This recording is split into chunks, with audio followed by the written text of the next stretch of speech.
Hello, everyone, and welcome to this very special edition of the Believe in Bengal podcast with yours truly, Solomon Wilcots. And right now, we're joined by a very special guest. Special, of course, in the fact that he's going to help us to understand what's going on with the injury to quarterback Joe Burrow. Ex-NFL team doctor and NFL medical analyst, Dr. David Chao, is joining us on the show. Dr. Chao, welcome. Help us to understand. Joe Burrow will undergo season-ending surgery to repair a torn ligament in his right throwing wrist. Tell us more about the injury. What is it exactly? Yeah, and I apologize for the voice. I am in Las Vegas. This is not a Vegas voice. I got the voice yesterday before I came. I promise. My wife is the witness out here for F1. And, for reporting there, I can confirm they did practice last night despite the pothole or the water sewer main cap.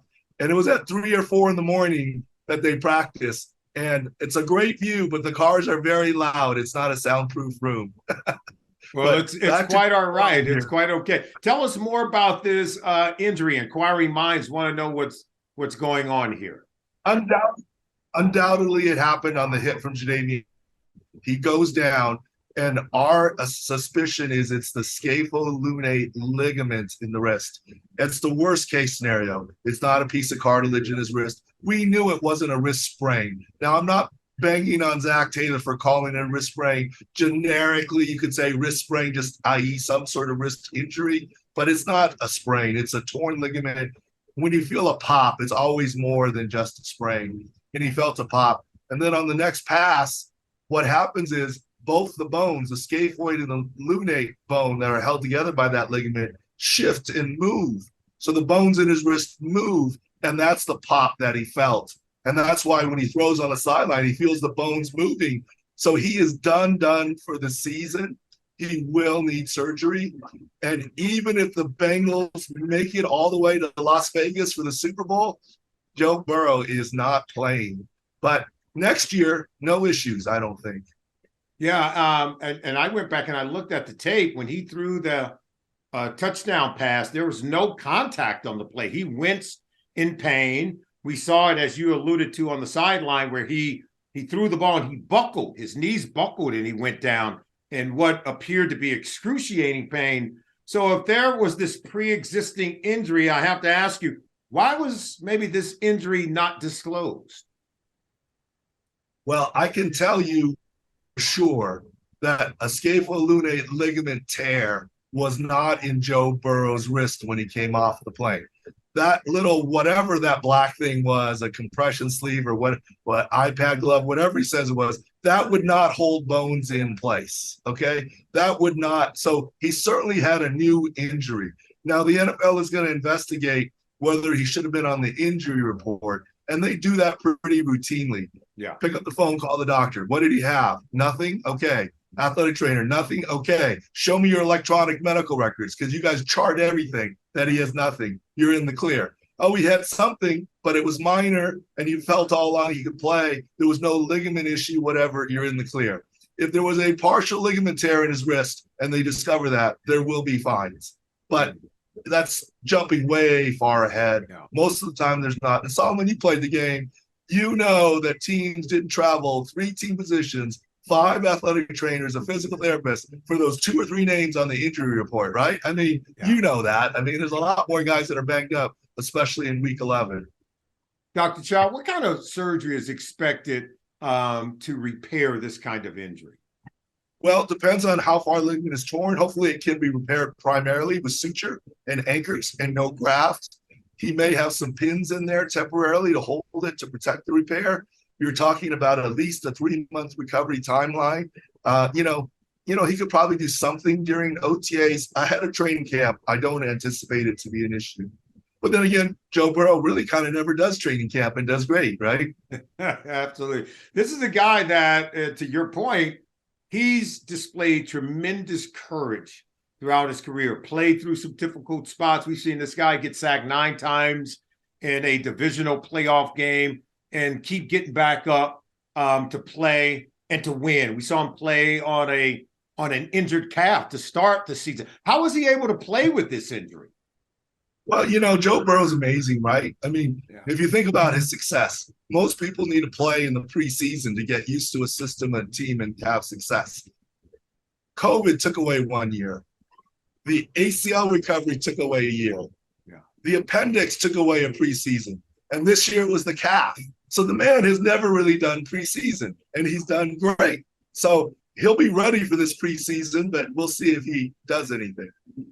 When it comes to repairing or recovering from this injury, what is the expected recovery time and what all goes into that process? Well, I think a 4 to 6 month reliable recovery. So, I mean, that takes him out of any chance this year. But next year, Bengals fans, I don't really have any concerns. Well, there was another injury that NFL fans want to know about. Go ahead. I'm sorry.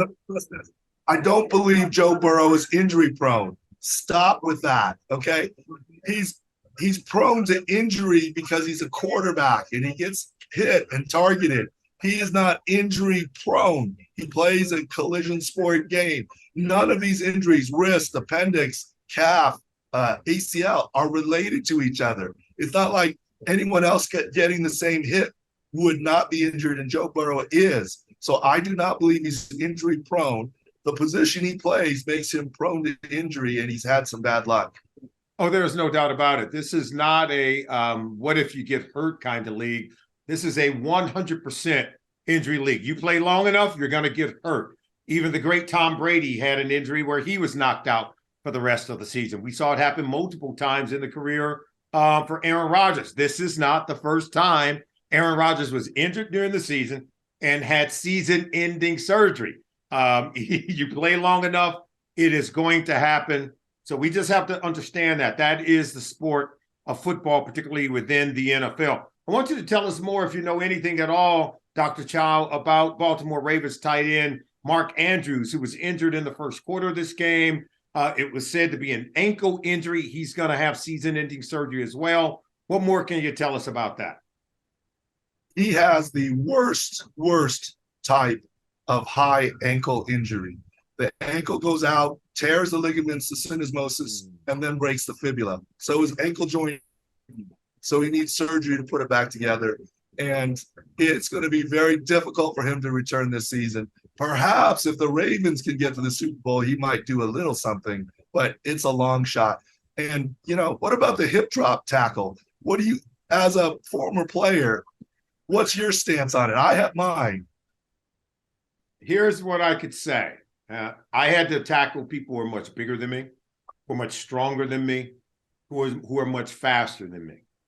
And Dick LeBeau would always say it's not about how we tackle, it's about our will to get a man on the ground. Jobs depend on it, your ability to get a man on the ground. It's so hard and so difficult that unless you're attacking the neck or head area, you can't ever say that it's an intentional thing to injure a player while trying to tackle him, right? You're just trying to get the guy on the ground. Well, they've done so much to take the head and neck out of it, even in form tackling where we were taught to get the head out in front. Now, in order to do that, we got to go around the back, right? If you look at that play, Luke Wilson came in from behind to tackle, right? And he's trying to, and you have to use your weight as a sack, as an anchor to pull someone to the ground. That's called developing momentum, right? Mass, force, right? Equal velocity. So, there's nothing intentional about that. I do know that he had a couple of tackles in this game that one led to that kind of injury. One could have potentially led to another injury. We've seen it across the league where that kind of tackle is leading to more injuries. But I do believe it's about the theory of unintended consequences. Once we told defenders, take the head out of it, if you can go around the back of the player to get him on the ground, it would save you from a head injury and the guy you're tackling. This is what the consequences of that are. We're seeing less head injuries, right? Less concussions, but we're seeing more of these kind of injuries to the back of the legs. And so I don't know that we're ever going to be able to legislate injury out of the game. In fact, I know that we won't, but I do think it's a byproduct of that. I think you're right, and there's no question hip drop tackles can cause injuries. Kenyon Drake talked about it when he was with the Vegas Raiders. When he ended his season, it was a hip drop tackle. We've seen it time and again. But what is Logan Wilson to do? You're right. Force equals mass times acceleration. His body mass in the acceleration of getting down to pulling him down the ground. He's got him by the waist. If he doesn't do that, Mark Andrews scored. If he doesn't do that, he won't have a job very long. I can tell you that right now. The deal. I agree with you. But here's the deal. There's no question hip drop tackles add danger. The question is, how does the league want to legislate it, and what is the answer? There's no question it adds danger. Yeah, it can happen. It can happen very easily. It's just it is a part of the tackling mechanism. You would fundamentally change tackling football as we know it today if you said you can't do that, because I could tell you right now, it's rarely, I could tell you in most cases, rarely can you go in to get a guy on the ground and perform that act intentionally. It's just too hard. So, I mean, you'd have to be the equivalent of a martial arts expert to say, here's how I'm going to do it. Now because there's way too many times that when you're giving up that weight and trying to pull them to the ground, that they can slip out of your grasp and keep going. And if the guy goes more willingly, it's only when they anchor their weight on that leg, and I'm talking the offensive player, to resist the offensive and player pull out. Break the tackle. Yeah, he's trying to break the tackle. That heightens heightens and almost ensure. That's the same way that Aaron Rodgers was hurt at the beginning of the year. He tried to pull out of it, tried to explode out of it. Bo Jackson, go back to his hip injury. He was trying to pull out of it. So his force equaled greater velocity and greater stress on that part of the body, which contributed to the severity of the injury. But I want to go ahead and move forward, because speaking of Aaron Rodgers, he's saying now that he's going to come back and play. You're familiar with the Achilles tendon injury as well as the procedure to help get him back to physical fitness. Where has medical technology gone in this area? Is there a chance that Aaron Rodgers could play toward the end of the season in December? There is a chance that he could play, and I've been saying it all. It has zero to do with the speed bridge procedure. That procedure is well over a decade old, 15 years old. I've done it in the past. I've stopped doing it. It's not a bad procedure, but it isn't the procedure that's doing it. It's Aaron Rodgers' will, rehab, and also the fact that he's a quarterback and it's his lead leg. If he played the position you played, the chance is zero. If he played a cornerback, the chance is zero. If he was an offensive lineman, the chance is zero. Because it's his front leg as a quarterback, the push off being the back leg, he has an outside chance. He's not even running yet. He's got to at least be able to run to escape the pocket, move around. Late December, maybe. Now, remember, early this season, the first question I got asked after Aaron Rodgers, and we saw it in game, and you're right, Leonard Floyd jumped on his back. He was trying to explode the whole deal. You've got it. On Pat McAfee, he said, will Aaron Rodgers ever play again? And I said, I guarantee it. I don't care that he's 40, but quarter step slow at the age of 40 is faster than Tom Brady at 45. Now nobody's even talking about next year. It's Kenny here. That's how far we've come. And from the get-go, I said there was an outside chance the Jets have to make the playoffs. Zach Wilson has to get them there. Aaron Rodgers has to return well. A lot of things have to fall into place for it to happen. But it was always a snowball's chance, and the weather's getting a little bit colder, I guess. Yeah. A couple of more questions before we get you out of here. Dr. Chao, thank you for joining us on this special edition of the Believe in Bengal podcast. We've now seen 10 rookie quarterbacks start games during the 2023 season. We still have 7 games left to play during the regular season, and we've seen 12 teams right now who've had to use multiple quarterbacks just to make it through the season. The Cincinnati Bengals moving forward will become the 13th team to use more than one quarterback so far to get through this regular season. We've seen Deshaun Watson, Kirk Cousins, Daniel Jones. The list goes on, including Aaron Rodgers. What's the concern? What are you hearing about what more maybe could be done to protect the quarterbacks? They're already doing a whole lot to get that done. Yeah, the league's doing what they can, but here's the thing: with Browning for the Bengals getting the next start, that will be the 50th quarterback, 5-0, new starting quarterback for the season. The all-time record is 66. We still might get there because you know what happens late in the season if your team's out of it. Let's try this guy. Let's try this guy. Let's try this guy. We haven't even gotten to those yet. So yeah, there may be a record this year. Yeah, you got teams like the Cleveland Browns and even the New York Jets, who are now quarterback number 3.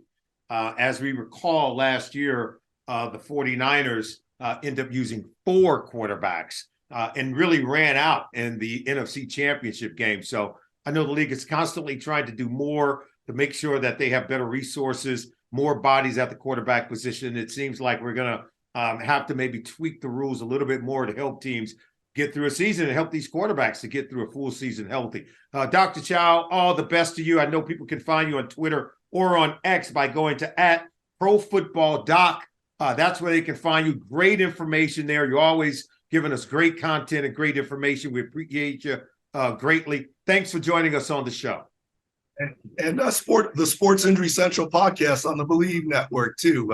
And thanks for tolerating the voice. I promise you, it happened before I got here. Hey, you're a doctor and you're playing hurt. I would expect nothing less of you.